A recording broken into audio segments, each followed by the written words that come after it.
I first felt the urgency of taking on this project in the atmosphere of disputes about the legitimacy of established classics and the Western canon. This was a long-running bitter controversy dating back to the 1960s, when art museums and institutions of higher education were convulsed by the demands of a younger generation for relevance. In the many decades since, opponents have been at war over the question of whether value judgments are subjective and relative, timeless and universal, or the outcome of oppressive power relations and social discrimination.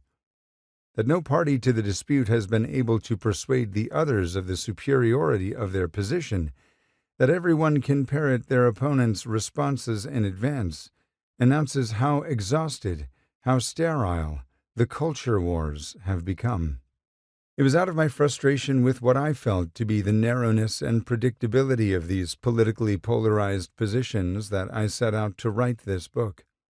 On a deeper level, I found myself increasingly worried about what we lose when we no longer share enough of the world with past generations to appreciate what they long adored, preserved, and passed on to us.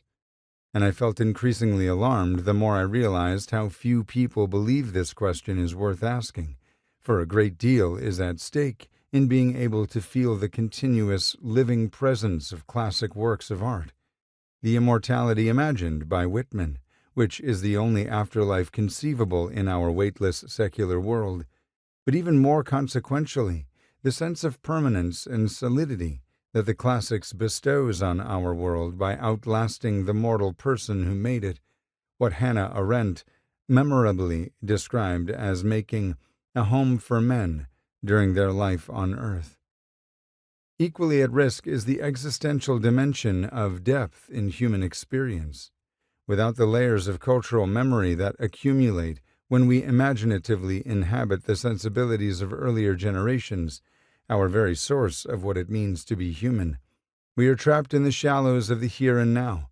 We are deaf to any echoes and numb to any resonances with anything beyond our present moment.